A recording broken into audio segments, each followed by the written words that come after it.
All right, everybody. Welcome to Philosapiens, where religion meets reason. And it's been a long, long, long time that we have done our English stream, but here we are. And as you know, when we have English stream, we have with us Madin. Madin, how's it been? And how are you doing? Yeah, I'm very good.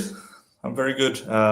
Just looking forward to this particular stream. I think it's deep into the gutters or the weeds of philosophy, perhaps. I suspect, or maybe not, because I Yeah, don't let's think. see. Let's see. I mean, it's a decently. I think this conversation about time basically always tickles everybody's mind. Probably, I hope that it does basically because everybody thinks about time, right? And everybody thinks about time in different manner. But this is like a little bit more deeper into philosophy of time, basically, because this is about time when there was no time, basically. Anyway, so what we're gonna do is we're gonna jump straight into this conversation. What I should have done and what I didn't do because we have been doing this, we are doing this, stream after a long time. I should have hit that screen, come on with just two of our, avatars on the screen, and then brought in that screen. But I had totally forgot. That's how you understand that we've been really tied up and our minds are not here on the stream, but we'll try to be attentive, basically, right? Okay, so what I'm gonna do is I'm gonna add that stream, and so this portion I haven't heard as well. I mean, I just heard the portion where this other guy joins in, and you'll see, and that's like the more kind of a more philosophical conversation. But then we'll start with this portion, basically, right? Where okay, by the way, everybody knows this. This logical philosopher has joined our stream. I think probably past one or two streams he has joined, and when we had our Hindi Urdu stream, he's joined, and we have had conversation with him. So let's listen to it. What the conversation is about. I'm gonna run it on 1.25x basically. So slight bit faster. Anybody feels that it's a little bit a little bit faster than they can understand, then I'll slow it down. So tell me that in your comments basically, right? Of God, you have to accept all 99 attributes. One of those attributes is that he is eternal. He is timeless. He does not have a beginning. He is unbegotten. Okay, Morris, explain me. Hang on, let me finish. Explain me choosing without time. How something can be chosen. Brother Mansour eloquently and very patiently told you in through multiple angles that you are making a category mistake of lumping what we consider a creator with what we consider a creation. He told you that specifically multiple times. So stop doing that. Morris, you are strong in your position, sir. You should know that no, Morris, let me.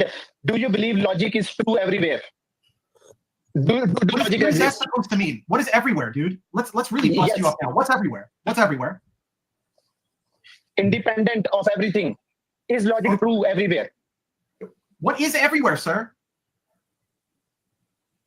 Existence. Let's help both of us together, Maurice. Universe is expanding, right? Where is it expanding to? Where is it expanding to? So initially, it was on. There was a very dense point. It's not what his question. The universe is all that exists. All that exists. Okay. That's everything. That's everything. Now, if that's everything, where is it expanding to now? It's already everything. There is no other thing to expand into. So how do you understand the universe is expanding into what? Because already everything is what is already contained within everything. So when you expand, expand into what? Let me explain what does mean by expanding here. All right, Martin. I think we have the logical philosopher, the guy who was there in that stream, by the way. So shall we take him in, or shall we take him in afterwards? Basically, he's the guy who's having con. Yeah, if you want to take him in, take him in. All right. So I'll give him the link.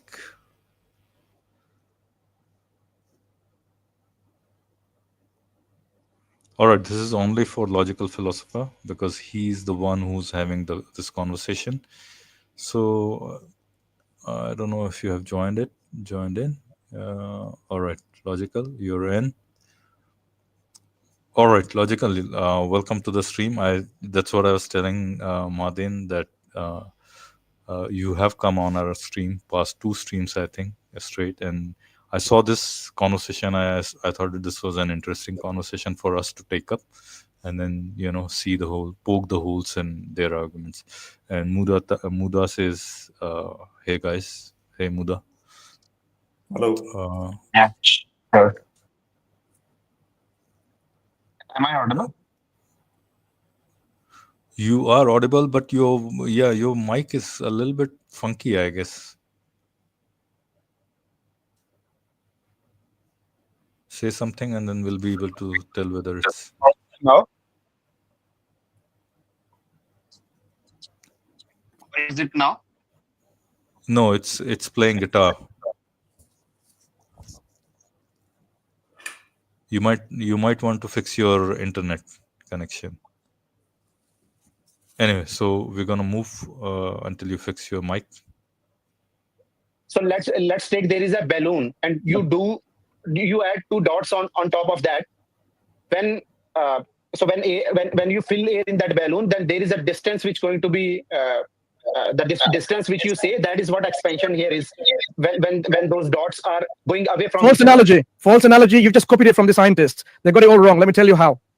The balloon is expanding within another space outside the balloon. Something else exists outside the balloon. The balloon is not all that exists. There's something the balloon exists in. That is space, time, quantum fluctuation, gravity. That's all the balloon is already existing in. So when you bring in the balloon example, you're committing lots of logical fallacies in there. It's totally inappropriate example. So tell me now again, how is this universe, if that is everything, how is it expanding more, getting bigger and bigger to what? Because it needs to be bigger in another thing which didn't exist, or because everything that exists, it's there, everything. I think Mansoor is a little funny, to be honest, quite honest, by the way. So when we talk about universe is expanding, he forgets that we can have manifold that can wrap around themselves. I don't know what those things are called. You can have certain loops which you can keep going on and on and on, and they don't have any boundaries, by the way. They don't have any boundaries, but then they're infinite, basically, right? And Yeah. so is the universe, basically. I mean, at least you can assume that it's universe, even though everything that exists within the universe is space-time, basically. And many people don't really realize that space-time is a manifold, and it's a dimensionality, four-dimensional vector, basically. And it's not expanding anything. Basically, it's expanding within itself, basically, right? So it's a concept very hard for someone to follow, to think through it, that it's expanding into what.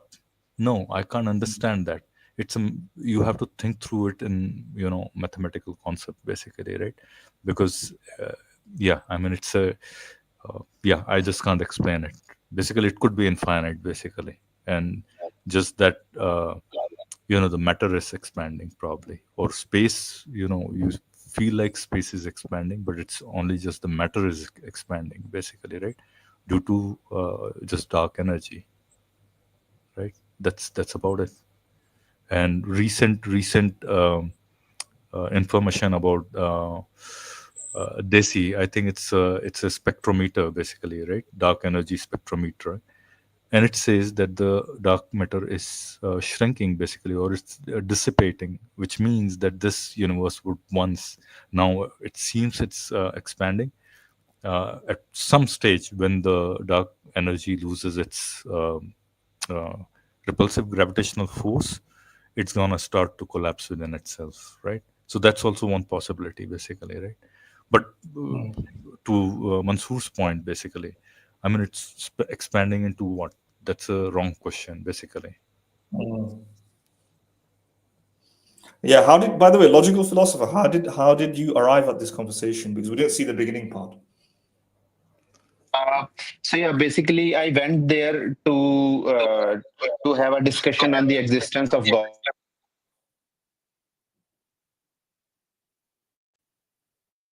My voice is repeating. Madan, you have to mute. Madan.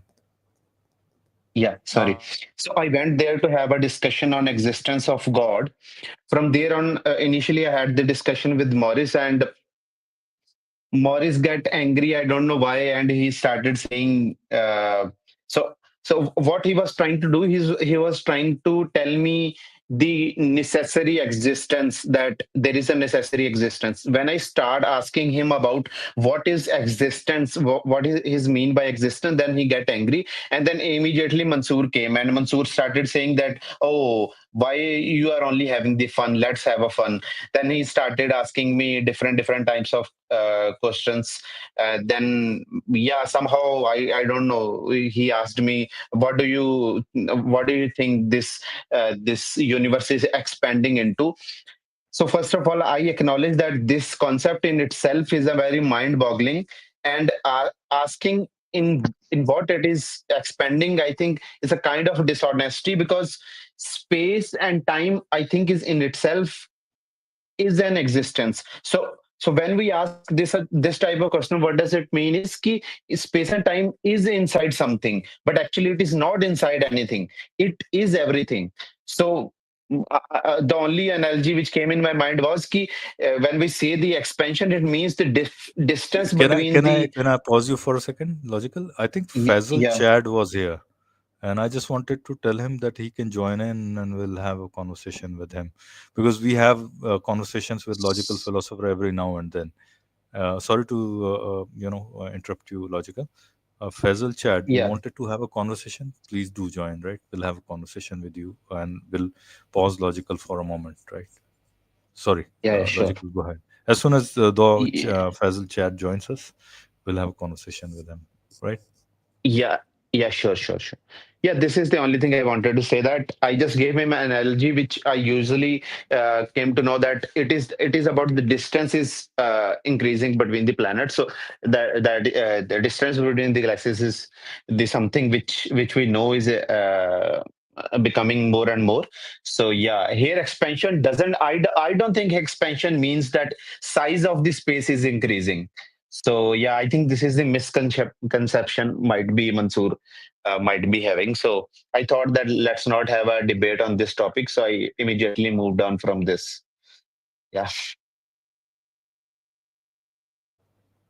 I think this is yeah. As I said in my previous 5 minutes back as well, that this notion that what universe is expanding is based on ignorance, basically, and reason being either the whole thing is the space time manifold, maybe, right? And it's when yeah, you say it could be infinity as well, right? And many yeah, many cosmologists say that it could be infinite, basically. Roger Penrose says that. I mean, see, no cosmologist is 100% certain. It could be infinity. It could be extremely, extremely vast that you just can't imagine, or it could be, expanding. But then the question is not with which where it is expanding. That's the entirety of mm, everything, basically, right? And it's yes, yes. I yes, mean, the whole space-time manifold is the entirety. I mean, it is possible that there is something else outside this space time, and it could be a quantum wave function or whatever you may have, right? A different concept of a multi or thousand dimensional manifold or whatever you may have, right? I mean, I just can't imagine it as well. I mean, nobody can imagine, probably, right? But there could be something else as well, right? That's a possibility as well, right? So it somebody could say that it's expanding into something else. Maybe it's expanding into that quantum soup, basically, right? These are all yeah, possibilities, right? And there is one experiment that was done long time back, and it comes through a map, basically, right? A map is the map where we see that distribution of the heat, basically, right? And uh, in that map they saw that there was some this is where multiverse theory comes into picture, by the way. They saw some traces of an impact of another universe into our universe, right? And I don't know how true that is. Maybe I heard it as a hearsay, or I heard it from scientists, but this is what I heard, and it's a possibility, right? You might see a universe bumping into another universe, right? So probably there is something outside, right? it may be some quantum soup, basically, where universes are being born, pretty much, right?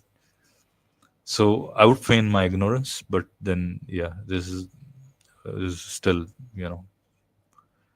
Anyway, Madan, you want to add something, or shall we just move on with the? Yeah. I mean, I think one of the things here that that they want to try and drive home is the idea of a possible metaphysical or logical contradiction in the concept of a universe expanding, right? If you come up with the assumption that space-time, the universe is all that exists and nothing more, right? The idea is, if it is expanding, then that seems contradictory, because to say that it's expanding, that it must be in a super container that the universe is in, right? To expand. I think Madan. Sorry, Madan. I think they just want to drive home the point that universe began somehow, right? I think. But no. What the point is, though, if you think the universe has edges and it just ends, right, and there's no more, then how can it expand? So you're trying to imagine like the universe, like as a pot in a box, right? That, to them, it has to be like that. If the pot is getting larger and larger in the box, there must be space outside of space. But that can't be the case, because the universe is all the space. Therefore, there's a logical contradiction or metaphysical contradiction between the idea that space can envelop and expand expand without there being any greater space, right? That, like, the pot is in a box, pot is getting larger, there has to be space surrounding it, right? That is the point that they were trying to make. So that there's a contradiction. Yeah, I agree. I'm totally. Yeah. So it's like you cannot conceive this from this happening without assuming there's a meta space around it or something like that. Just like you can't conceive a square triangle or a married bachelor, or something being red all over or black all over. It's just inconceivable. Therefore, those things are impossible, and therefore this is impossible. So this is the power. They want to say this is the power of rationality. It's irrational to make the conclusion of the universe. From our armchair, we can say the science must be wrong, or something's wrong with this, right? First of all, I want to object to this by saying, is that actually inconceivable? Is it like a square triangle? Has Mansour and all these people have tried to imagine something expanding where it actually needs to have a meta space surrounding it? I actually don't think so, right? I can actually conceive this, and I can actually conceive this well, right? Without any contradictions, right? Just imagine a square, and the edges of the square, the corners, the sides, the length and the width and the height, whatever you want to call it, is all that exists. Right? There's nothing beyond that square. The square is not submerged in another bigger square, and that bigger square is not submerged in even bigger square. It's not like that. That single square is the only thing that exists, right? Can you imagine it getting larger in the sense of the following? Well, obviously, when you try to imagine it getting larger, you might think there has to be a greater space around it. But imagine if the corners and the length and the width of the square just creates an extra space around it, and then the miniature square expands within it. Can you see what I'm saying? Can you imagine that? Is it conceivable, right? Without any logical contradictions. And I can imagine that, right? If that's all that they want to do is, can you imagine? Yeah, I can. The space expanding, right? I think that's imaginable, right? And that's why, totally. So because they think there needs to be an extra space around it. My point is, we can conceive of a situation where the extra space is created for that square to expand within it. Right. We're talking about wild metaphysical possibilities, like you're trying to imagine a pink unicorn. No, there's no logical contradiction in it, basically, what you said. I can imagine. Yeah, exactly. I can imagine a pink unicorn. I can imagine a blue tree. I can imagine these things, right? And similar vein, I can imagine a square, which is the entirety of everything. There's no further space around the square. Create space around it first, and for then itself to expand, for itself. and then subsequently enlarges within that space. And by doing this, it can get bigger and bigger. Now, Totally. maybe the universe is like that. Maybe. Now, there's no logical impossibility or inconceivability. And so I think that's how I can think about it and think, okay, maybe that's possible. Right, totally. I think that's a possibility. Unless until somebody tells me this is not logically possible, then you have that as an option, and you just can't dismiss it and say no, no, no, no, it just can't happen. So yeah, I think I agree. Logically, you have anything to say? I think you quite a few points. I realized that you probably ceded quite a bit of a ground basically in front of these guys, but we'll see where you ceded your ground. Okay, we'll move on for now. Yeah, sure. Okay, Mansoor. I agree that this is a very good question, and Good answer needed. yeah, I don't have an answer for this. As for my understanding, the understanding which I have, definitely this expansion is happening from our empirical view. But saying that it is expand, where is this expansion happening? I don't understand where this expansion is happening. Excellent. That's the point. That's what Maurice was saying. When you say about everything, you need to understand what you mean by everything. Because when we say God is the creator of everything, that means the created things. God has created all of those things. So let's bring in Brother Islam Hakim to add some more fun to the question, inshallah. So, Mansoor, How are you, brother? Mansoor, can I ask you one thing? Yeah. Yeah, Brother Mansoor, Islam, just mute your YouTube. Assalamu alaikum wa rahmatullahi wa barakatuh. does God exist? Sorry, let me just get my headphone in. So I understand that I heard some of this before. Sorry, I was not available earlier. So essentially, logical philosophy. Okay, logical. I don't understand your point of asking him this question. Does God exist, right? Out of the blue, right? You know he does, Yeah. right? Of course. No. He has spent No. all So, his life doing that, right?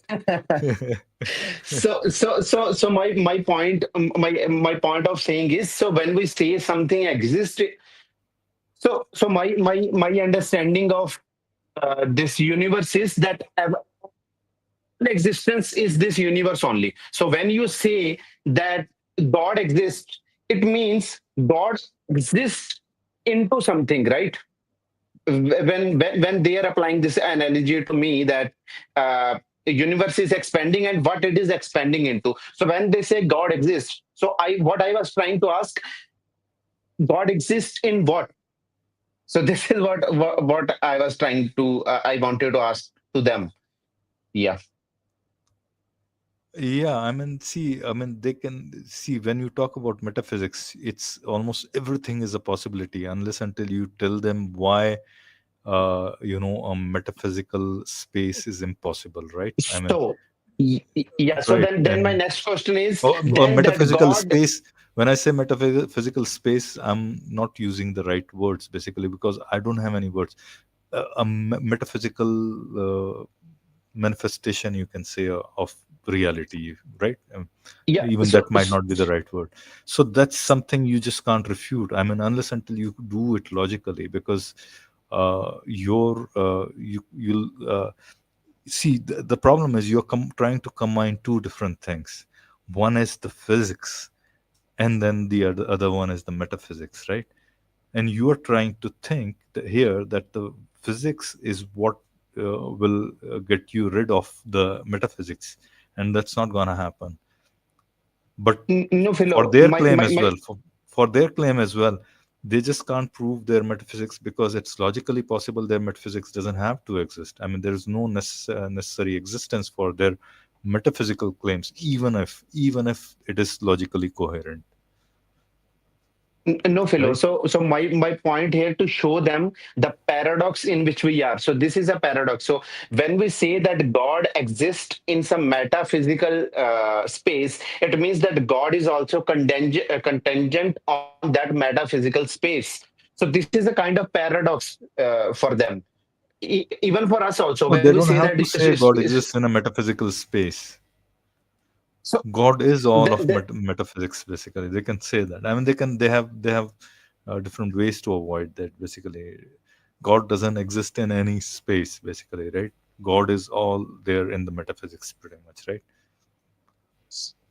so God then is we can. all is there in the metaphysical reality, basically, right? So that's one way of So we avoiding that. So we can say that similarly, universe is all what is a reality is. Yeah, that's an argument that we always use and on our channel, right? And you can use it as Yeah. well, basically, right? Now it's on them why universe can't be all there is, right, for them to prove, Mm. basically. I think the Anyway, difference. Martin, I think the yeah. difference is they're thinking that the universe is expanding, God is not expanding. So that's the differentiator for them, and they think there's a Yeah, I problem. mean, see, the thing is, I do agree, Madan, but then you just can't say that what they see is the entirety of the universe, right? Yeah, absolutely. Yeah. So let's say there is a logical impossibility. It doesn't make sense. It's nonsense to say that everything, the universe is everything that exists. There is no further space beyond it, and then it can expand as well, because that implies there is space beyond it. Let's bite the bullet and assume that's true. Then we just think if that's true, then we're wrong possibly to say that the local universe is everything that we're assuming that this local universe that we're saying is everything that exists. Yeah, it could just be that there are, it's like what's the Chinese doll thing called? What is the Chinese doll?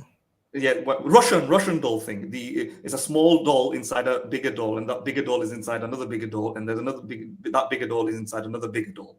Yeah, yeah, I forgot. Yeah, Yeah, is it called Russian dolls? Russian dolls, Russian whatever. dolls. Yeah, Russian dolls. Right. Yeah, yeah. Maybe that's how the universe is, right? So what we're saying is that all that exists is this universe is similar to thinking that the Big Bang is the beginning of the universe, right?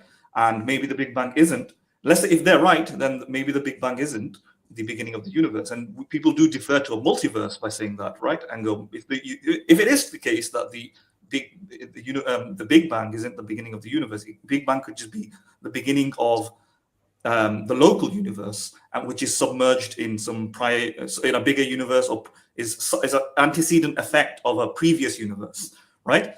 Or something like that. And that's how it could be. So when you say that space-time is expanding or something like that, and that's contradictory, if we bite that bullet, or I already said I don't think it is contradictory, but even if we thought it was contradictory, metaphysically impossible, it could just be like the Russian dolls. The space-time is submerged in a bigger space-time, and that one is submerged in a bigger space-time eternally, infinitely, just progressing upwards or something, right?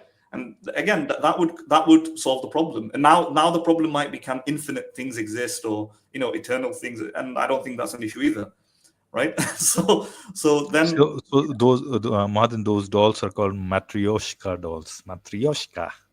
Yeah. Okay. So Matryoshka dolls, by the way. Yeah, and one more thing is that the expansion of the universe is not something outside of it. It's a property of the universe itself, basically, right? So an observer probably might perceive it as an expansion, but it could be something contained within that space-time manifold, right? So I mean, these concepts are very hard to grasp and Yes. imagine, right? But But the thing then is, everything that you're saying, I think you will have to illustrate how it makes sense, right? Because to these guys, when you say it's just part of the space-time manifold, right? It sounds like you're using jargon, right? They're going to be like, "What are you saying?" It's just avoiding the contradiction. no, That it's they're trying to. see, you know that there's no north of North Pole, right? Basically, that's the same concept here, right? It's one more thing. Yeah. Another concept that is used here is But they would say the that you're wormhole kind of a thing, right? Wormhole kind of a thing, right? yeah, they would So say those concepts are similar to what the universe, the space-time manifold is, basically, right? yeah. I forgot what there is a word for it, where you keep going and going and going and going, but you keep going for infinity, but you're limited within the space, within a particular space, basically, right? And these concepts come in even in string theory, by the way, right? So, but I forgot the name. What exactly those spaces are called? Those are mathematical concepts, but I forgot the names of those, basically. Otherwise, if I use those, then it's gonna be much easier to understand that. I'll have to figure out what. But yeah, I totally agree. You'll have to at least explain what these mean, and then at least give some examples of how uh, you know you're thinking about these things basically, right? Yes, Which yes. How to then through analogy, analogical, right? Yeah, yeah, analogical kind to of. Yeah. explain, to think about it in a coherent way where it makes sense to the human mind. Now, Right, right. obviously, we don't think that everything has to conform. Now, this depends on the strength of what you think philosophy can do. If you think, everything that exists in the universe has to conform to our thinking necessarily in a way that we can imagine it, that is the kind of front-running claim for the rationalist method, right? Where rationalist philosophers think that they should be able to at least it needs to adhere to the laws of logic. It needs to be conceivable or something like that. It needs to make sense, right? But if you're a type of philosopher who thinks that, then you'll have to you're obligated to think about it in this way, where you have to be able to show that this is actually not logically contradictory or metaphysically impossible. But some philosophers are empiricists with a different kind of approach to things, where they don't think the universe necessarily has to obey or fit our imagination. In which case, if you do bite that bullet, then you're saying that philosophy of this type, where it has to fit our imagination, like the human conceivability thing, right? It has to be conceivable, right? If it's inconceivable, then it's impossible, and if it's impossible, then it's even a stronger claim than saying it's physically impossible. Like the laws of physics prevent lots of things from happening, right? But if something is impossible philosophically, then metaphysically, then it's impossible on all possible worlds, right? It's impossible on all possible worlds. Even God can't contradict it. Even God can't do it, right? Even God can't create a triangle that is a square, right? Not merely just the laws of physics, right? And some people may just think that we just can't do that. We can't really. There's plenty of things in the universe like tesseracts, four-dimensional structures that mathematically makes sense, right? Mathematically makes sense, and But we can't imagine. We we are can't imagine. beyond our imagination. Yeah. Yeah. And if you bite that bullet, then you let go of all this kind of it has to make sense type of thing with our laws of contradiction. Even if something seems contradictory, like a square triangle, if you can mathematically make sense of it, its geometry, even though we can't conceive and imagine a square triangle, it'll still be possible. You'll have to see that it's possible, Yeah. right? Yeah. Right. Totally. So if you go down that route, then all of this is just mumbo jumbo, because the universe doesn't have to obey our puny human imagination. Totally. Yeah. But then the same thing applies to their God as well, right? Yes, correct. When you correct. seeded that fact, basically, then you'll have to say, hey, they can raise that same question as well. Hey, our Yes. God is this, and you just when you gave up that ground, then they'll take up that ground as well, pretty much, for their God. Absolutely, they can. But they would, by taking up that ground, by conceding that there can be logical things that seem logically impossible or seem contradictory being actually true and possible, even though it just sounds wacky, right?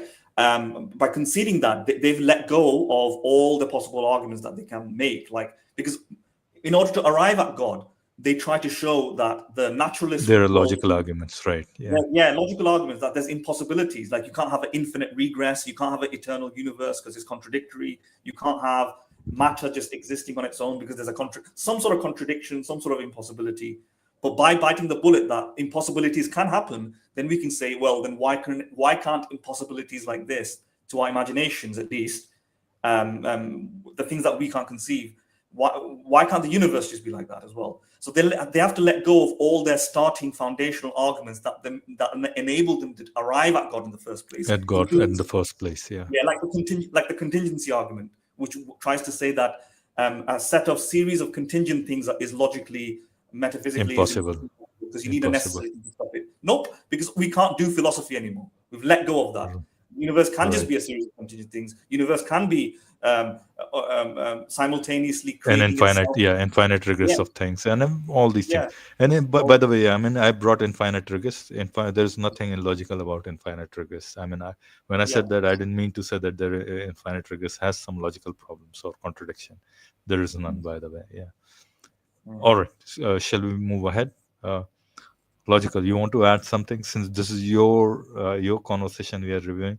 If you have any point, and if you want to clarify anything, maybe just throw a question at us. No, I think Otherwise, good. we move ahead. Yeah, move ahead. Philosopher was asking the question about how you can have some decision made without time, and then he was a bit tripped up because he doesn't have a notion of time before he has space and time, and he doesn't really understand how the Big Bang works. Where do you want me to begin, logical philosopher, regarding how you can have a change, how you can have a universe that's given rise to when you don't have time? Yes, Islam. So this is the mystery which I don't have any answer, and I don't. So this is my limit of my understanding and logic. Is if I apply anything beyond this, it means I'm doing dishonesty, because this is the limit of logic. Right, wonderful. So it's interesting to me that you can accept that you have your limits of your understanding of rationality in this case, but then when it comes to God, you're just all in there. Just, hey, my logic and rationality has to apply to God. No, Islam. This is what Islam. This is what I'm doing. I'm not claiming anything. When you say how this happened, I'm saying I don't know, but you're claiming that it has happened by this and this means. When you're saying that it has happened by this and this means, then my logical deduction comes. Yes, because my logic. How can something have a will without time? Right, you see, because my logic does work for the Big Bang. I studied cosmology, so I can understand the notion that time, as expressed in general relativity, is part of the four coordinates that you establish between events. And so you have events, and then you lay a measure over those events, and you come up with this notion of space and time in order to distinguish pairs of events, right? Okay, I'm not quite sure how much cosmology this guy has studied. Probably he has. Right, and while he's right that those the space time is a four coordinate what do you call four coordinate vector, but I'm not quite sure 4D. he's where.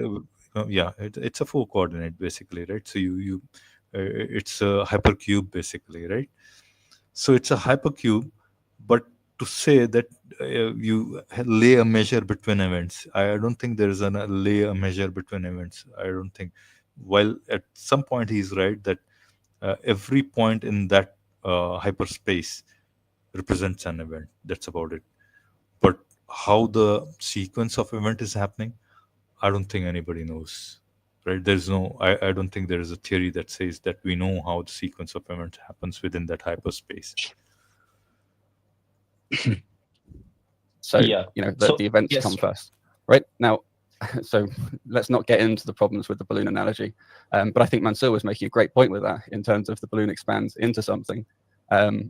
Now, to go back to what you were saying, you are imposing, much like the coordinate system, in order to come up with this notion of time, you're imposing your concept of a finite contingent thing which has multiple different states and is thinking about the possibilities in the future and choosing between them, and a finite contingent thing moving between event to event to event in space-time is taking some portion of space-time in order to make that choice between the different options and then chooses one of those options, right? So normally, yeah, you could think of that as a process happening in time, but for something that is infinite, for something that has no beginning and end, that is boundless and encompasses everything, that notion itself doesn't make sense.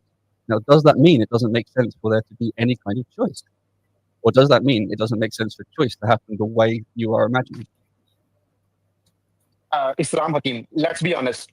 What does will mean? Choosing between two things, right? Well, will means having intention. Will means having intention.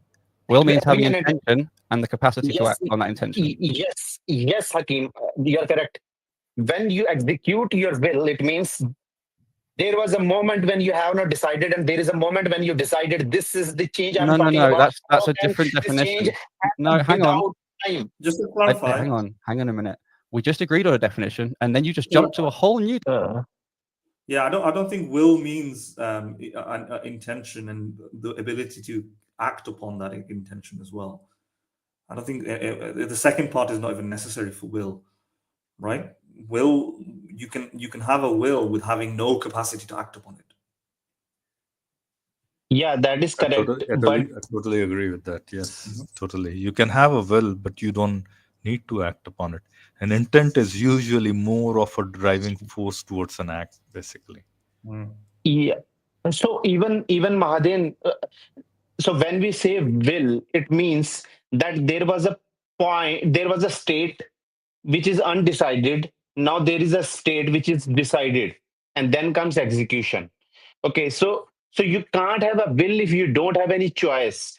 When you say that this is an eternal will, it means it means that there was never a state of undecision. And when if there is never a state of undecision, how can this be a will?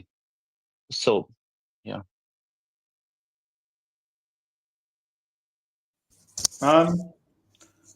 So you're trying to say that if there is a will Mhm. and it's eternal, Yes. right? So Yes. there's no state of undecision. Undecision meaning Mhm. that Indecision. indecision, right? Yes. So you think Yeah. it's problematic to think that it's to call that a will if it couldn't choose otherwise? Is that what you mean? Yes.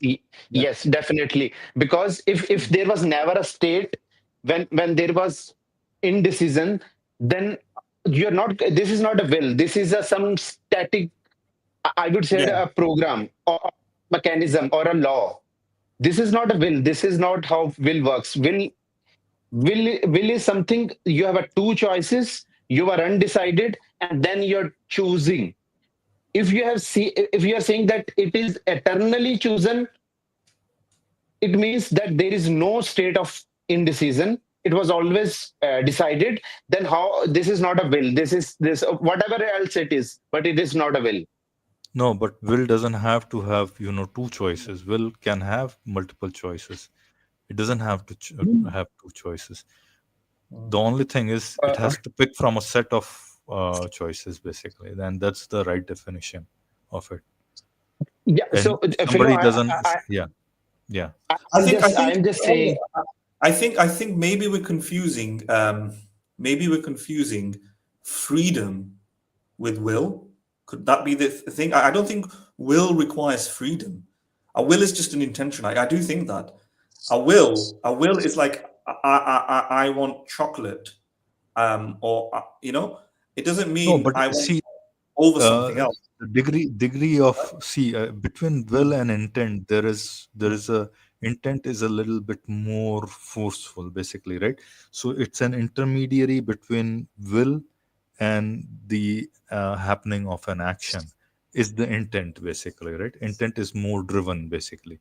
Will is that I have a will of eating a chocolate, or I have a will of eating an ice cream, but I may not be as strongly driven to do that. And when I say I have an intent, and basically that's where I'm saying, okay, I'll try and achieve that intent. Basically, I'll try to execute that intent. So I think that there is a very minor difference between these two.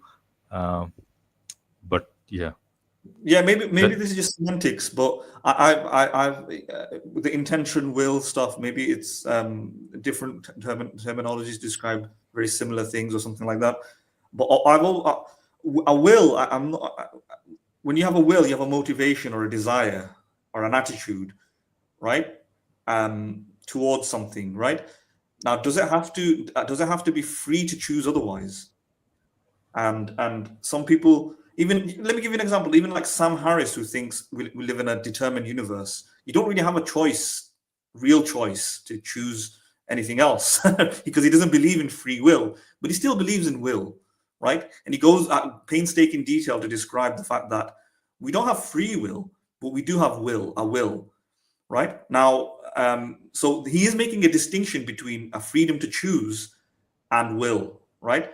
He's saying that a will is not dependent upon a genuine freedom to choose something differently, right? right. Now, what logical philosophers saying that if you don't have the freedom to choice, and if you're just eternally just in this one constant state of will, then that's not really a will. Is that what you're saying? Yes, this is what I'm saying, because to have a will, you must have. So basically, what my point here was. Okay, let me first describe what my mean of I will think is. So my I'll mean of explain will. what your point is. Your point is that if there is no time, there is no, you know, freedom to choose, basically, and you always have you. It's more your thought process, or your point is that if there is no time, then all his actions are predetermined, basically. So his Yes, will is if not every his will, basically. His will yes, if is a forceful execution of whatever has to happen, basically. this is just a static mechanism, nothing Right, else. right, right. So this is deterministic, basically, right?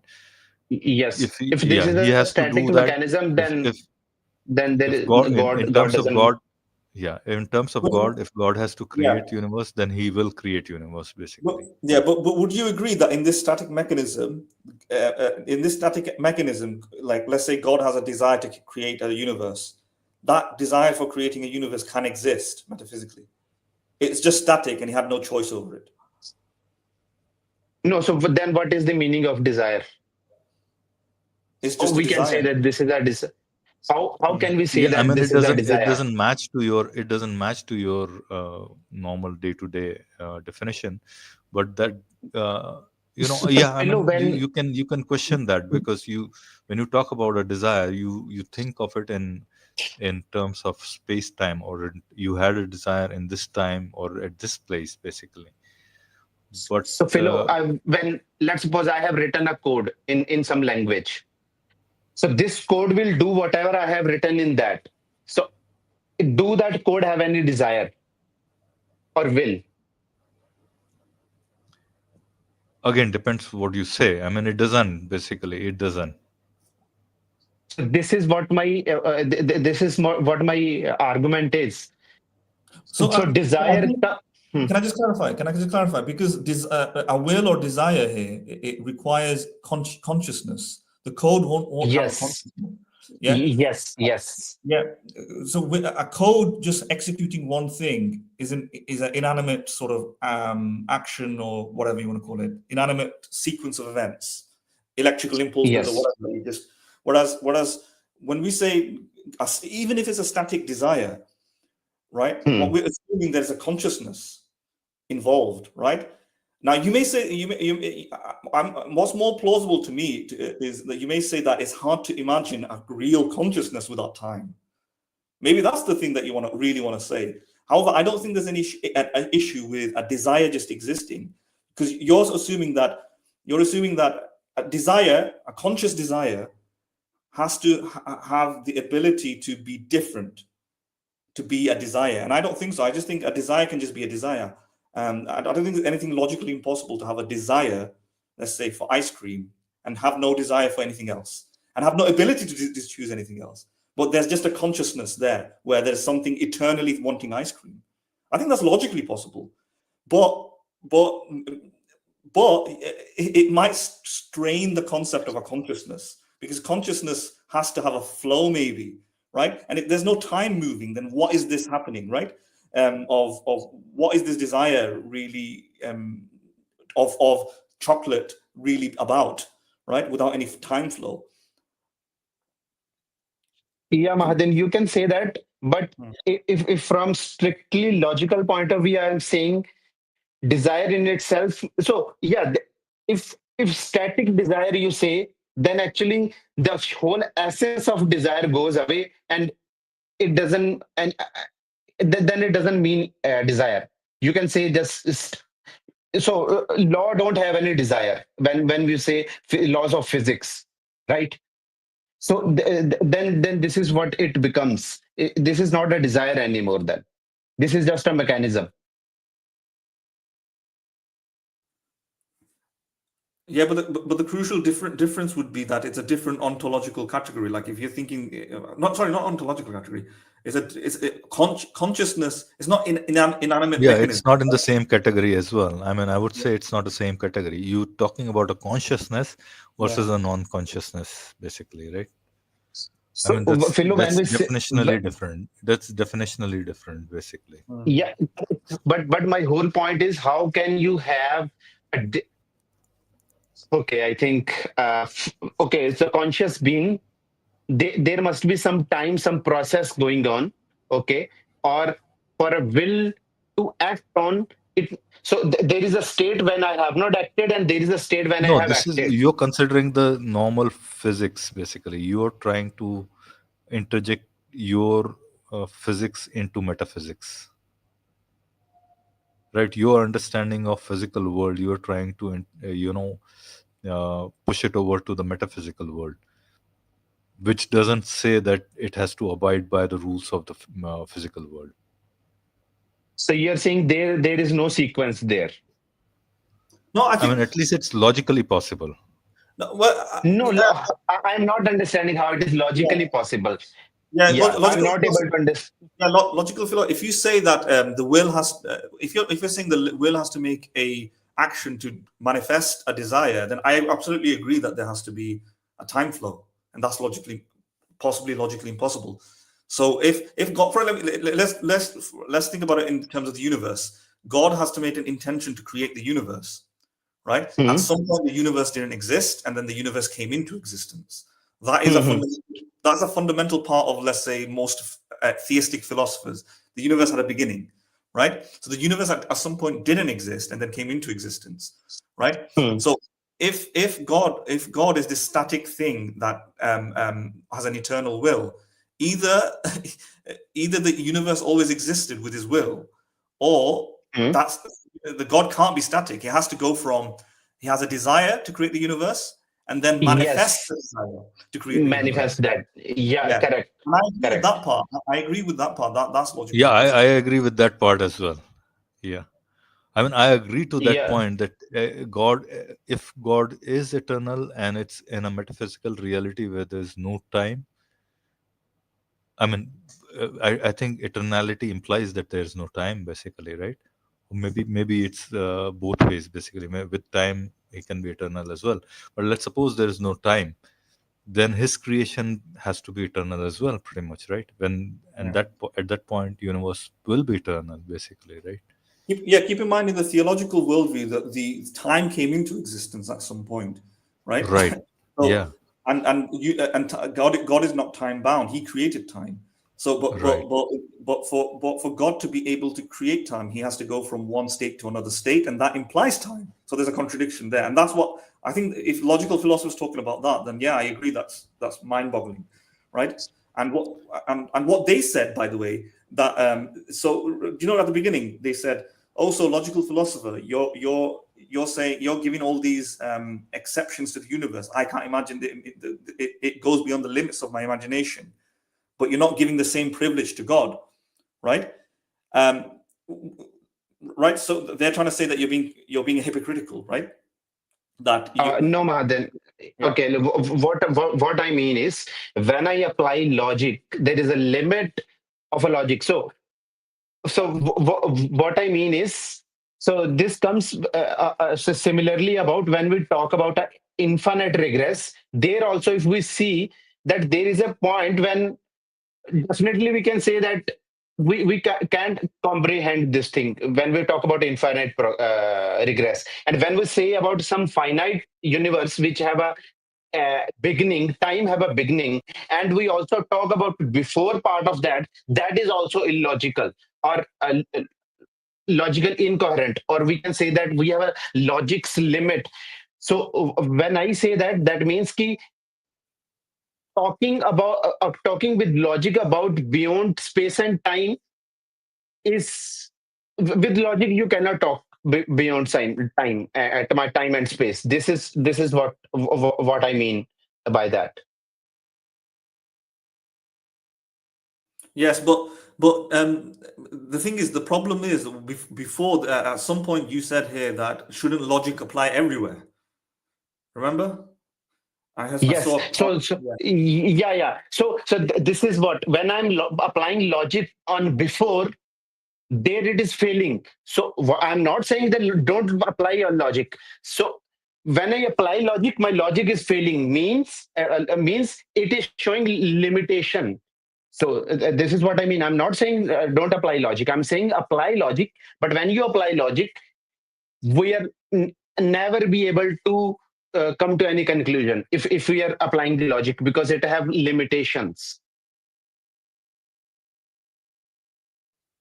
Right, but can't they also make that claim that when you say that God can't God can't be eternally existent and have will because it's contradictory because of the reasons that you stated? Can't they just say this logic has limitations? And therefore They can say it. So they can say, but then they have to agree that from logic we cannot prove anything. From logic we cannot prove our God. We can have I can have a belief on unicorn, but if I cannot prove that, it means I have a just belief. And if I have a just belief and I can't prove that, then I don't have any problem. Okay. No, that sounds fine. I mean, yeah, if they go down the line, so they're trying to show a hypocrisy in you, but you're actually preempting a hypocrisy in them, right? Yes, but actually, I'm not being hypocrite. I'm being honest that we have a limit of logic. We want that we cannot go, but they are saying that God created by this and this means, and He did this and that. But actually, this is so.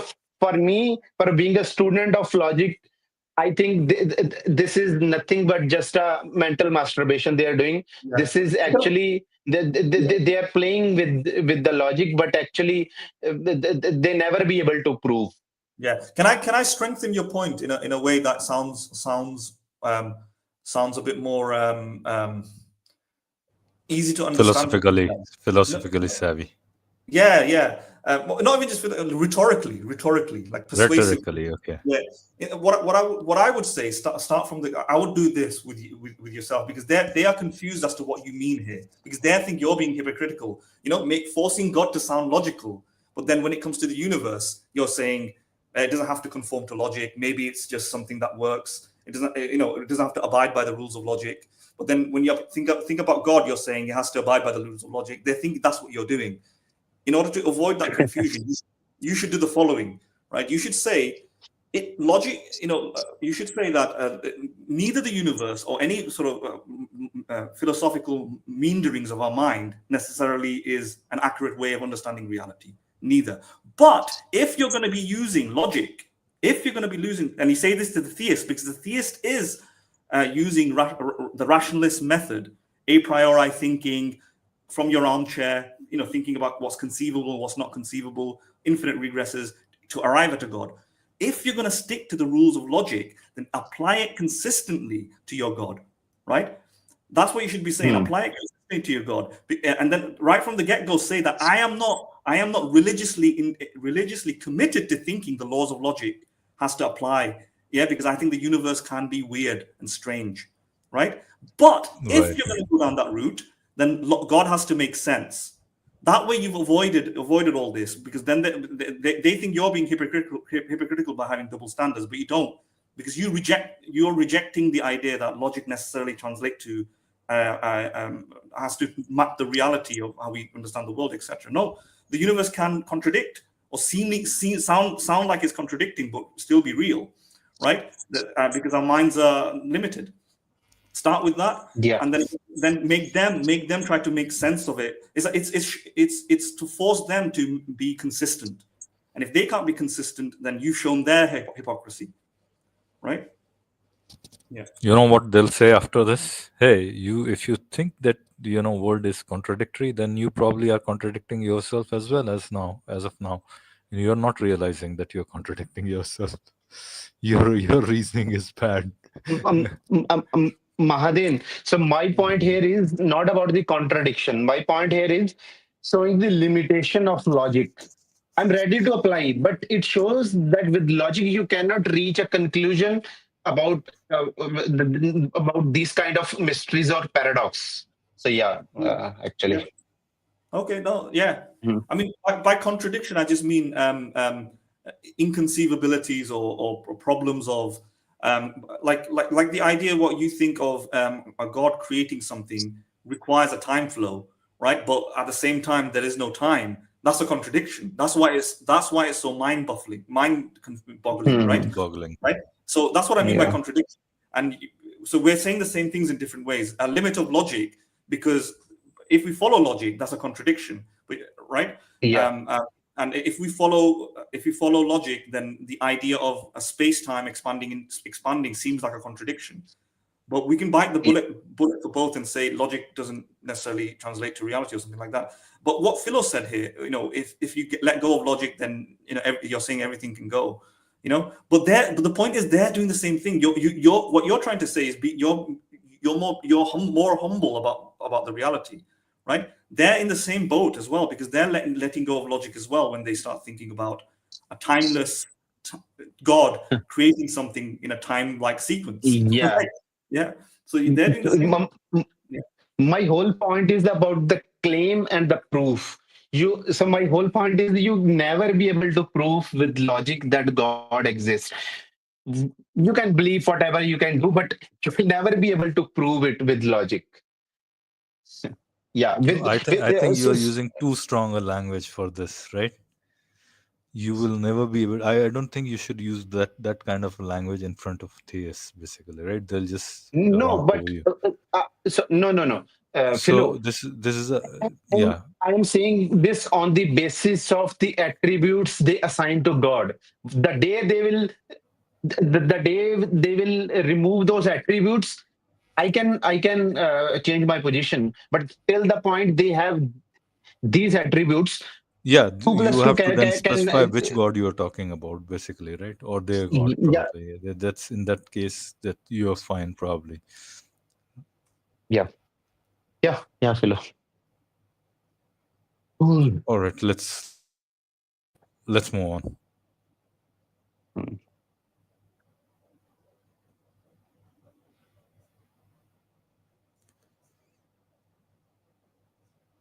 Definition in order to make your point.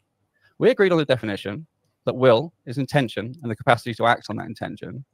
You then jumped because in your head that's equivalent to there being some time before you made the decision and some time after you made the decision, because you're thinking of act as events as they are in space and time.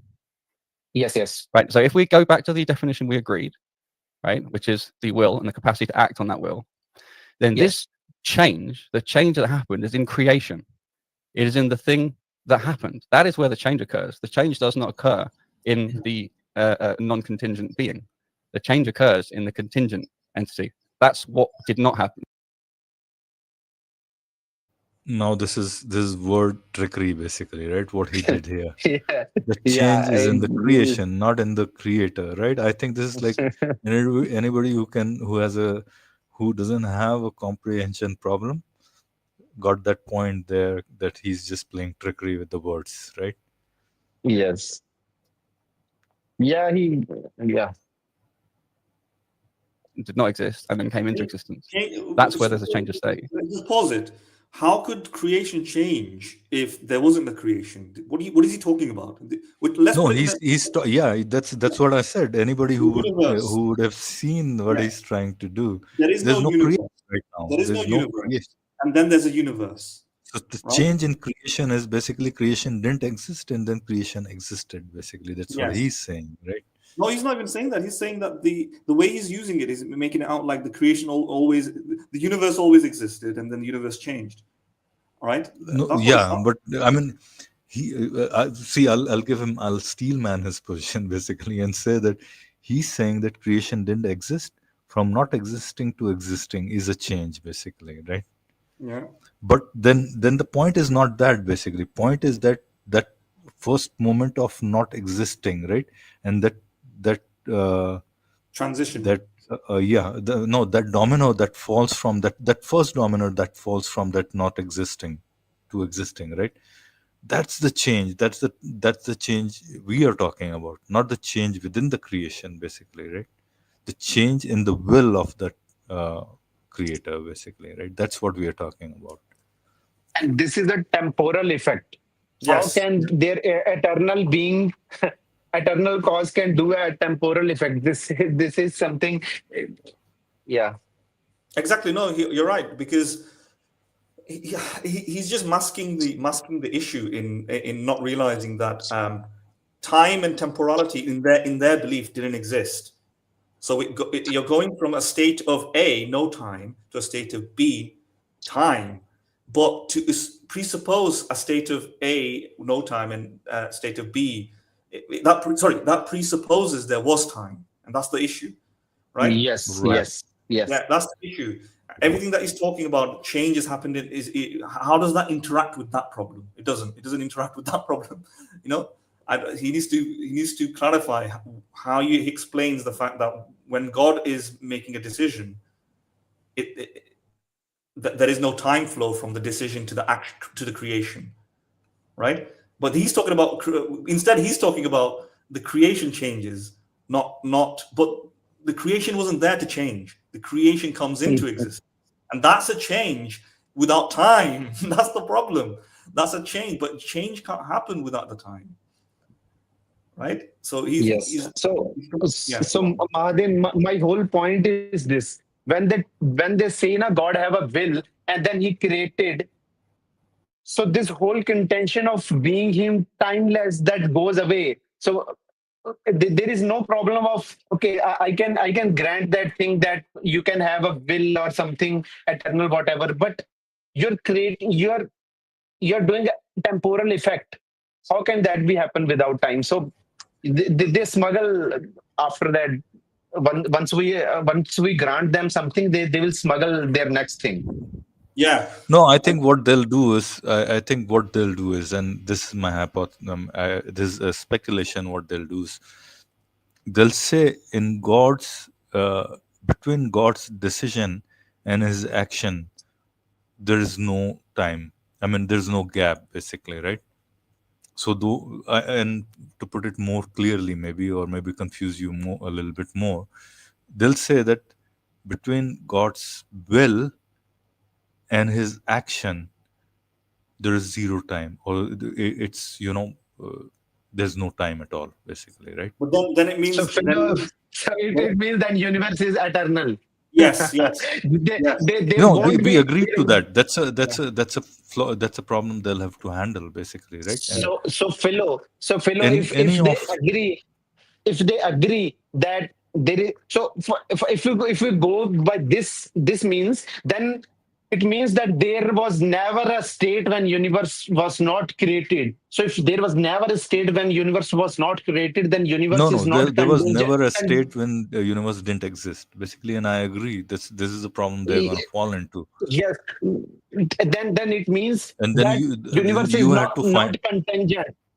Universe is then not contingent. It is necessity. Yeah, that's correct. It is a necessity, basically, right? And I think I mean, this is a point they'll have to agree to it, pretty much, right? The eternality of.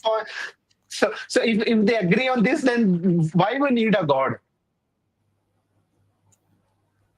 Yeah. I mean, see, I mean, why would they need a God? But they have to agree to it first, basically, right? They won't agree. They'll try to find a wiggle room somewhere. Yeah.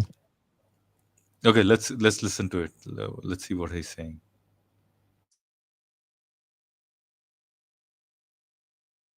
Islam, let me explain. There is an independent of everything, time, space, everything. There is a being, okay? First of all, there is a being, okay? Now, there was a time when he didn't build. There's a time. This is where you're making your category error again. You see, we're going around in circles there. Because what you're doing is you're placing this being, God, in time. That's already obviously fallacious. How desiring something, how willing something, you can explain without time. Tell me.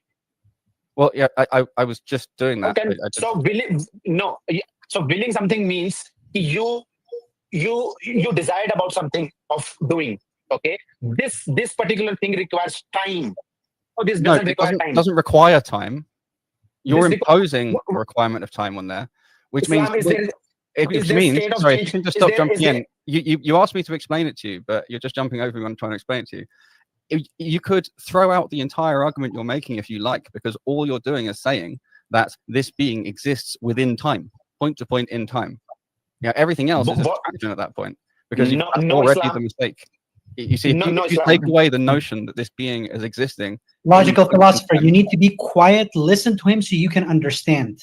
So you need to be quiet for at least 2 minutes, man. Like literally, you're not allowing the brother to speak. Okay, any time you go on their streams, basically, and you're having a conversation, one of these guys, and pretty much all of these guys will, stop at some point and say, hey, you need to stay quiet or whatever, you need to listen so that you can understand. It's as if they are the teacher and you are their ward, pretty much. You are a student.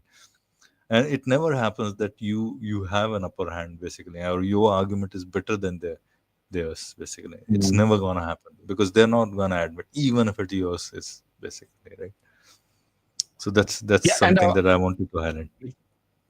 we also have seen that there are mostly there will be two guys who will be having some logical conversation, but most of other guys are just will try to say that they will try to disrespect you most of the time, which I have seen. But yeah, okay. Without you interrupting, within 10 seconds. Yeah, so thank you very much, Fawad. So this is exactly the problem, the premise that's going forward is that there is time, like a timeline, and this being like exists at points on time or in this time slice. You are starting from that as a premise, and that is the problem. The thing about making a decision or not is actually not really relevant to the problem. The problem starts when you have this timeline. And one of the reasons you've imposed that timeline is because in your mind, the idea of intention and capacity to act automatically implies a time before the decision and a time after the decision. But that doesn't work, and it doesn't make sense to try and impose that on a being that is not contained within or restricted by time. Okay? Yeah, Islam, I understood your point. Just explain me one thing. When God is winning, is any change happening or not? Not in God. The change. Not within him. Yeah, the change is in creation. Okay. The application. So you're confusing his eternal attribute with the application of that attribute within time. Do you understand the distinction between the two? Yeah. It's just like with his knowledge. Fawad, I'm talking about intention. How you can have an intention deciding without time? It means there was the moment you have not decided, and there is a moment you decided. There is a change. You have the same problem. You have the same problem with all of his attributes. Say, for example, his knowledge. Maybe it's easier for you to understand this way, right? As human beings, we can't access all of our knowledge at once. Us getting to our knowledge involves remembering something we didn't remember and then we did remember, right? But Allah's knowledge is complete. It's not in pieces. He has complete knowledge. Do you understand the distinction between those two? So what I'm understanding, Islam is a will which you are trying to explain. No time, no change, no choice is not a will. It's just a word you are clinging to. I was just talking about knowledge. I don't know if you didn't hear me. I switched to knowledge just to see if you can understand the concept at all outside of this domain you have a problem with, or if you can't understand the concept at all. So with knowledge, do you understand that with us, we have limited knowledge and limited capacity and way to act on that knowledge. And so we have to have memories, and we didn't have the knowledge, and then we did have the knowledge. Whereas with Allah, there is all the knowledge and he has it all of the time. It's not in pieces, it's not in parts. Yes, Islam. Let me just ask you one question. Can I understand this will with logic or not? Well, whether or not you can, I'm not sure, but I can. No. Can you? Yeah, it was nice seeing you just completely dismiss his knowledge point. Basically, you just moved past it. And also, I got so much frustrated that he's saying there is no change. Like, then why are you saying it a will? I think they are actually clinging to that word, but it actually doesn't mean anything anymore. Its essence just gone away. Yeah. So I mean, if God is changeless and then therefore he's always willed the universe, it just by definition means the universe didn't change either. It just always existed. It didn't just come into it. Yeah. Exactly. They just can't see this simple point. The stupidity of the knowledge point is just a red herring, right? He's trying to say there's this other situation where, with knowledge, we don't have knowledge. We may forget memories and we have to retrace memories. But God has all knowledge, meaning God has knowledge in one go. So my knowledge, I might increase it. I might lose knowledge. I might not be thinking about a penguin. I might change my mind and think about a donkey. Well, God is just thinking about everything all at once. But that, by definition, that means God is thinking about all. If there's a contradiction in that, that's a separate one, right? Right. We're not talking about that now. But let's apply the same sort of mentality for God's will just always existing. If God has always willed. He didn't make a decision. There was no change. Therefore, God has always willed the creation of the universe, and therefore the universe always. Yeah, okay. It's a difference. Just like God's all-knowingness, there's God's all God is all it. Yeah, there's a difference to the human, but the point is that the implications of that would mean that the universe is going to have to be eternal, which is something that they don't seem to realize, right? Yeah. Yeah. But they don't realize that they're denying that. That's where the contradiction starts. They're saying the Yes. universe began.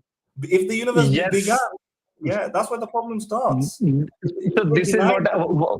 So this is what I am basically. I was trying to say that with the logic and the kind of things you are presenting, you will never be able to reach any conclusion. You cannot prove your God or something. You can believe that doesn't mind me, but yeah. Also, this knowledge I thing I think didn't understand. they want to have best of both worlds, basically, right? I can have the beginning of the God to prove my God, but at the same time, I don't want a beginning, because then that beginning is going to take me somewhere else for my God, basically, right? So that's kind of the they indulge into this kind of a they immerse themselves rather into this kind of problem by themselves, but they don't realize it themselves, probably, or they do realize it, but then they are not willing to acknowledge it. I don't know which one, by the way. Yeah. The thing is, anyway, the thing is also that they're being extremely disrespectful and arrogant, because when what's his name? Faisal. Is it Faisal? Fawad. Is it Fawad? Fawad interjected to say, why don't you just listen? Right? At that point, I think Islam said something to logical philosopher, and it was then logical philosopher's turn to speak. In other words, it was a question. So logical philosopher then started talking, and then Islam tried to butt in before he finished. Logical philosopher finished, and that's when Fawad interjected and said, "Why don't you just listen, logical philosopher?" But wait a minute. Islam finished talking, asked a question. Logical philosopher went to respond to it, but then Islam was the one who wasn't listening, not logical philosopher. It just doesn't make sense. And the face was there reprimanding logical philosopher when it was logical philosopher's turn to speak. It's just stupidity. They can't even see this. If they can't see that, of course they can't see the problem that logical philosophers are talking about, because they're just so. To me, it's just simple. If the universe came into existence, then there has to be a moment where it didn't exist, and if it didn't exist, then it can't be the case that God's choice to create the universe was at some point, right? And if God's choice to create the universe wasn't at some point, because they denied that it was at some point, it was always there, then it's not consistent with the fact that the universe came into existence.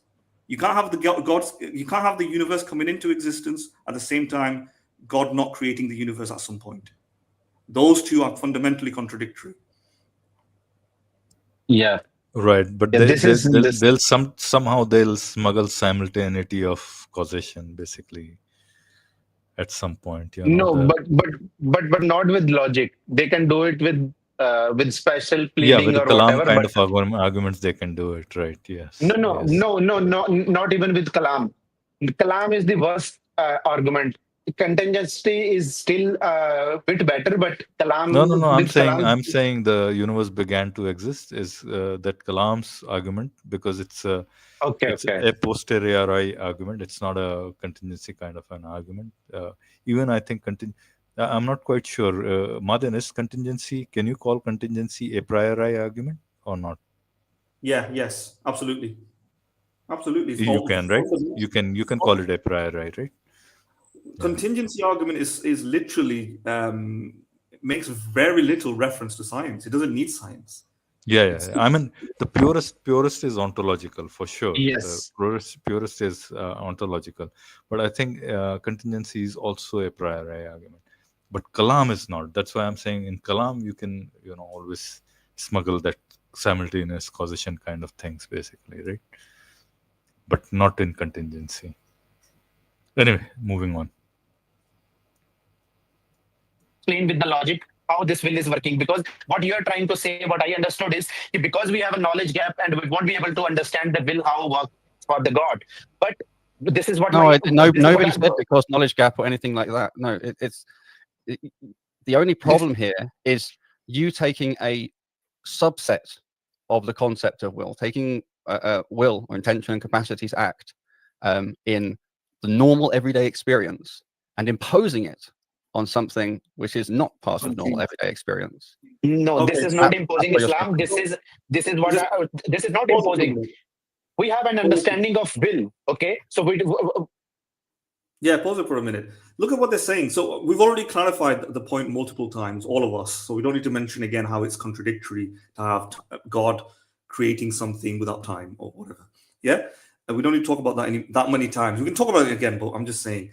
But now let's just think about what he's saying now, in the sense that you're trying to apply normal everyday experience to something that doesn't apply to normal everyday. Why doesn't he think about what he's saying? What? It's just stupidity. What if the universe is like that? Well, he says you can't have an infinite regress of backward chain of events. What if I just said you can't apply normal everyday experiences here on Earth and our imaginations to this regress of events? Yeah, right. To all the way back to the Big Bang and beyond the Big Bang.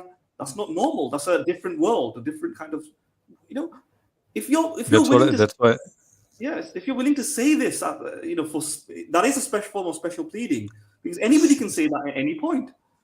Right? That's why I said they don't realize when they have moved from one point to their hypocrisy is like evident to anybody who's listening to them. Probably, just listen to this conversation for 10 minutes and they'll realize where they are. Like they're having their cake and eat it too, basically, right?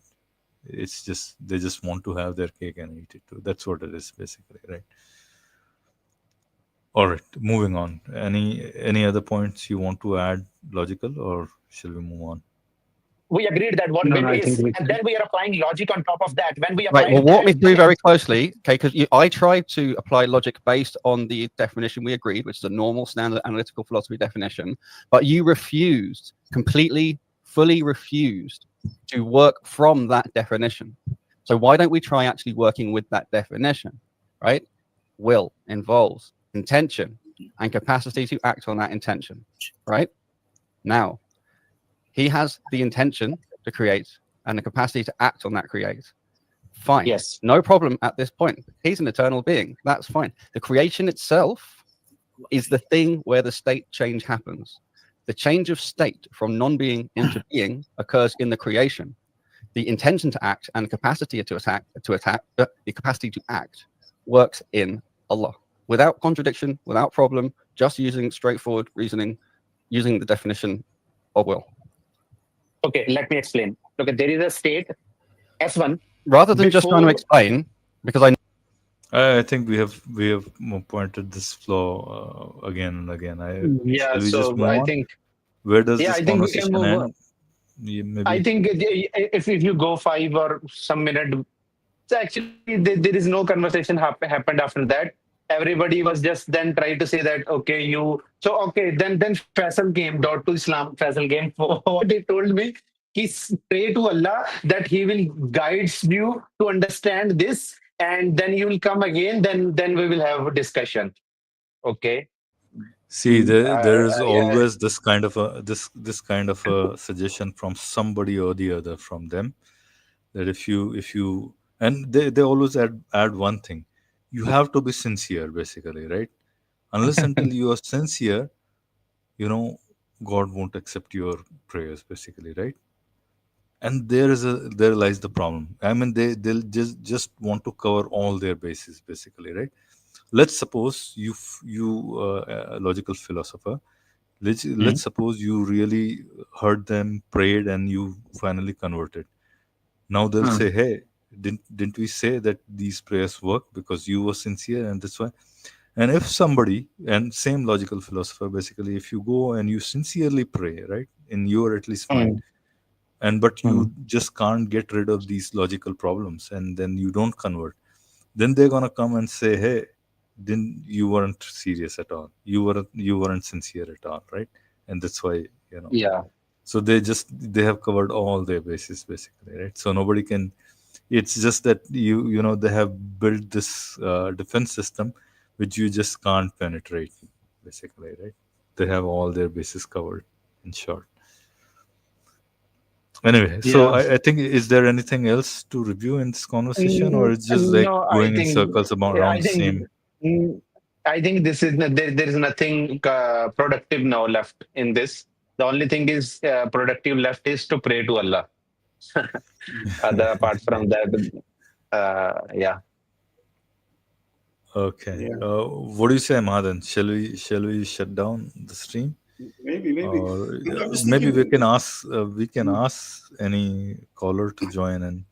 yeah, I'm just thinking, would have a visual I aid. think hold on. There is a good comment that we should try and have this. Abrar, I have a link open. Come and have a conversation with us. Here's the link. I'll paste it again, right?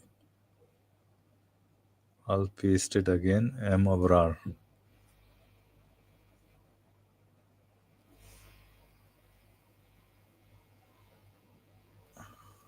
Is he saying that he's what he's gonna what is he saying there, by the way? Just He's saying that you're too afraid Oh, I see. to have a debate with us, and some expletives basically in between, which I'm afraid I can't use basically.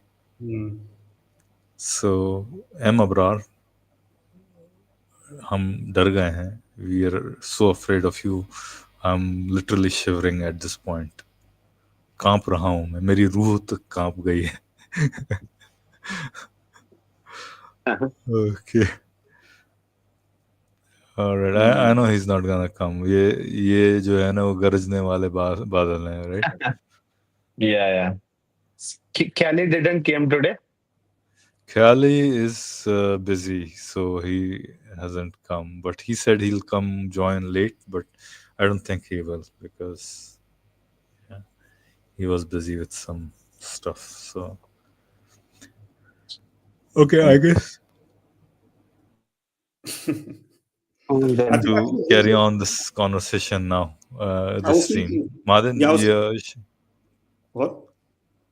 Shall we shut down the stream, or if you want to stay and have a conversation with Logic and no, I mean somebody?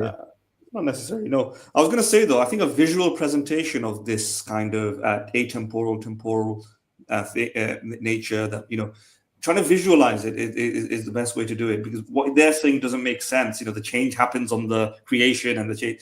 They don't realize what we're talking about. They don't seem to see that if you have an eternal God before the creation, then intending and executing the creation in eternality, then there can't be a point in which something comes into existence. It has to exist from eternity, and furthermore, if it does come into existence at a point, it means that there was a transition, and transition implies time. But the transition of if it implies time, then it's contradictory with the timeless being. This can be drawn as a visual kind of thing. Like you can draw the universe, you can draw God, and you can put lines to say here's the time sequence, and here's a shift from one moment where the universe didn't exist, and the next moment that the universe existed. Yeah, but wait a minute. If there was a moment where the universe didn't exist, and then the moment universe existed, what that implies time, because moments imply time. You can draw this and show it. And then maybe it will be clearer for what they're talking about. And then try to draw what they're saying. That only the change happens in the creation. But that doesn't make sense, because in the drawing will actually show the change happens before the creation, right? Yeah, the change happens from God, actually. What is he talking about? And you can draw this and show, actually, we're not talking about what you're talking about. Which for their drawing cannot be made, basically, because for their time, drawing, basically, you'll have to go back in time through eternity, because that universe would exist almost at the same time when God existed. I mean, there was no time when God existed and the universe didn't exist, pretty much, right? Then so tell them to draw it. Tell them to draw it, basically, right? Draw it. Yes. Please draw this and show how this works. Make it. So they will. Yeah, it's like they will saying, never be. You draw a square triangle. Can you draw a square triangle? No. Can you draw what you're talking about here? No. So therefore, you're chatting shit. Whatever. It sounds good. It sounds good with words. The change happens here. It's grammatically coherent, but it's nonsensical. Yeah. When you try to draw it. Yeah. The only thing they can draw is a dot on a paper. Just nothing beyond that. Because if you do anything here and there, time will immediately come. You can only draw one point. Nothing more than that. I don't think they can even draw a point, basically, because they don't have a timeline. It's going into the past, into infinity, basically, right? They don't have a point, basically. It's just, yeah. They just can't. They just don't have access to that point, basically. That's what I'm saying, right? Yeah. In any case, I think. No, so let's say I'm not talking about point. Then they can just draw one state. There cannot be two states. If there are two states, then everything collapses. Yes, that's correct. There you go. And I mean, we can logically coherently draw two states because we are not assuming. We're not saying, because we're not saying that it has to be timeless. Soon as we draw the two states, we've already submitted that it's time bound, right? We're consistent. When I try to draw a timeless state and then a change, I can't draw it, meaning it's contradictory. It's inconceivable. Just like I can't draw a triangle. And if they are so hell bent on logic being the spearhead of truth, then they're internally inconsistent. You're not internally inconsistent because you're not saying logic is the ground of truth. You're saying logic can have limits. They're the ones who are inconsistent because they're the ones who are approaching it from logic. Yeah. All right, guys. I think we should bring it to close pretty much. A couple of things I want to say before we leave, basically. And one thing is, on this channel, we criticize ideologies, not people, not any particular community, not any particular religious community. And I think we are very fair in our, of course, we only criticize Islam because that's what we probably know best. But, we also criticize all the other religions as well, as with equal fervor, I would say. I mean, I won't say, maybe fervor is not the right word, but we do criticize everything, right? Hinduism, Islam, Christianity, whatever, right? Whatever we know and whatever contradictions we can find out, or whatever we have read. So that should be very clear, because I haven't said this thing in a long time. There's no hatred from us, and we don't. I don't think it comes across as well. This is a philosophy-based channel. We talk deep philosophy, deeply philosophical subjects. As you can see today, we talked about like the concept of time, and I think it's a concept not too many people can wrap their heads around. But yeah, that's what it is. And second and most important thing is, anybody who listens to this channel, and if they like our content, or if they, I don't think a lot of people like our content because we don't see our viewership increasing. I would love to see that number go to, live viewers to 50, 200, or maybe even more. But that hasn't happened. So I'll request anybody who likes how much ever, they should put an effort to, increase our fan base or audience base, basically, by just liking, subscribing, sharing, and whatever they can do, just going on to, somebody else's stream, taking our names and say, these arguments have been covered over here. On this channel, these guys do have debunked your arguments and stuff like that. And third thing, if you're able and if you're capable of supporting us monetarily, we wouldn't mind that. We have our Patreon channel. Patreon. What do you call? You can support us on Patreon. You can support us on by account, right? Thank you. So you can see it over there. There's one more channel we have. It's English only channel. The idea is that this channel will become Hindi only channel, and at the rate Unveiling Faith will become English only channel. But we haven't done too many streams on that. But Patreon is here /Philosapiens, or Buy Me a Coffee /Philosapiens. or various other ways basically of supporting through YouTube. But I would recommend, if you want to support us, do it through Buy Me a Coffee or Patreon. And after the stream is over, please do write a comment. Please make comments. Please start a conversation in the comment section. That's how you increase our visibility and, help us grow basically. So with that said, thanks to Logical Philosopher, you gave us a good conversation to review. And thank you to Mahadan as well. Mahadan, if you want to add some closing remarks, or Logical, then we'll close the stream. Thanks, Philo. Thanks, Mahadan. It had good conversation. All right. Thank you both. And thank you, everybody. See you next time. Sure. Thanks.